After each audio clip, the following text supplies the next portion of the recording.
রবিবার বিরোলিয়া রামকৃষ্ণ সারদা আশ্রমের নাট মন্দিরে এক মেগা রক্তদান শিবির অনুষ্ঠিত হয়। রক্তদান শিবিরে উদ্বোধনী অনুষ্ঠানে উপস্থিত ছিলেন বিলোনিয়া পুর পরিষদের চেয়ারম্যান নিখিল চন্দ্র গোপ, মহকুমা শাসক দেবাশিস দাস, মহকুমা স্বাস্থ্য আধিকারিক ডক্টর সুব্রত দাস, প্রাক্তন জেলা স্বাস্থ্য আধিকারিক ডক্টর জগদীশ চন্দ্র নম, পুর পরিষদের স্বাস্থ্য বিষয়ক স্থায়ী কমিটির সভাপতি অনুপম চক্রবর্তী, পুর কাউন্সিলর দীপা পাল মজুমদার, সমাজসেবক গৌতম সরকার। সভাপতিত্ব করেন রামকৃষ্ণ সারদা আশ্রমের সভাপতি হারাসাধন মজুমদার। মঙ্গল প্রদীপ প্রজ্বলন করে রক্তদান শিবিরের উদ্বোধন করেন অতিথিরা। স্বাগত ভাষণ রাখেন রামকৃষ্ণ সারদা আশ্রমের সম্পাদক প্রাক্তন প্রধান শিক্ষক লক্ষণ মালাকার। আলোচনা করতে গিয়ে অতিথিরা বলেন, রক্ত সংকট দূর করে মুমূর্ষু রোগীদের বাঁচাতে রামকৃষ্ণ সারদা আশ্রমের এই উদ্যোগ অত্যন্ত প্রশংসনীয়। রক্তদান মহৎ দান, রক্তদানে শরীরে কোনো ক্ষতি সাধন হয়। ব্যুরো রিপোর্ট, আজকাল নিউজ। তার কারণ হলো আমরা সায়েন্স, টেকনোলজি এই সমস্ত দিকে অনেক দূর এগিয়ে গেছি, কিন্তু তা সত্ত্বেও রক্তের বিকল্প আমরা এখনো তৈরি করতে পারি। তো তার মানে হচ্ছে কি, যদি কারো এরকম কোনো রোগী থাকে যার রক্তের প্রয়োজন, তাকে শুধুমাত্র অন্য কারোর যে মহৎ দান, সেই দানের মাধ্যমেই আমরা রক্ত দিতে পারি এবং তার প্রাণ বাঁচাতে পারি। তাই আমরা বলি যে রক্তদানের মতো মহৎ দান আর এই পৃথিবীতে নেই।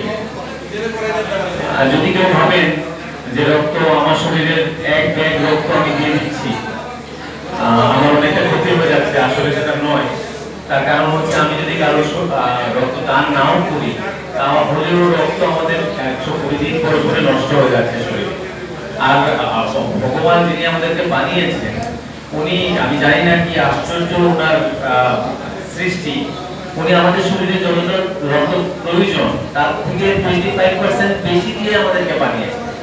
তার মানে হচ্ছে কি, আমরা খুব সহজেই আমাদের শরীরের এক ব্যাগ রক্ত দিয়ে অন্য কারো প্রাণ বাঁচাতে পারি। এইরকম একটা মহৎ কাজে যারা ব্রতী হয়েছেন, সেই রামকৃষ্ণ সারদা আশ্রমের যারাই আছেন সদস্যরা, ওনাদেরকে আমি অসংখ্য কৃতজ্ঞতা এবং শুভেচ্ছা জ্ঞাপন করছি আমার হাসপাতালের পক্ষ থেকে এবং আমার ব্যক্তিগত তরফ থেকে। রামকৃষ্ণ সারদা আশ্রমে একটি রক্তদান শিবির আয়োজন করা হয়েছে। এখানে অনেকে রক্ত দিয়েছে, বিভিন্ন দিকে রক্তদানের উৎসব চলছে।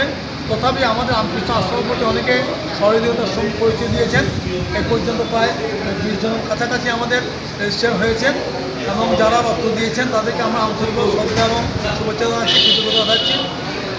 আমরা আন্তরিকভাবে শুভেচ্ছা শ্রদ্ধা জানাচ্ছি আমাদের হাসপাতাল কর্তৃপক্ষকে, জিএমওকে আন্তরিকভাবে শুভেচ্ছা জানাচ্ছি। আমাদের আশ্রমে যত ভক্তবৃন্দ আছে সবাইকে, সকলের সহযোগিতা এসেছে।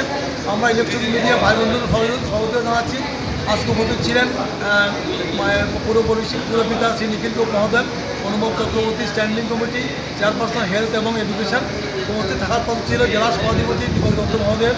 উপস্থিত থাকার কথা ছিল আমাদের মাননীয় ডিএম সাহেব মিস্টার সাজ্জাদ স্যারের।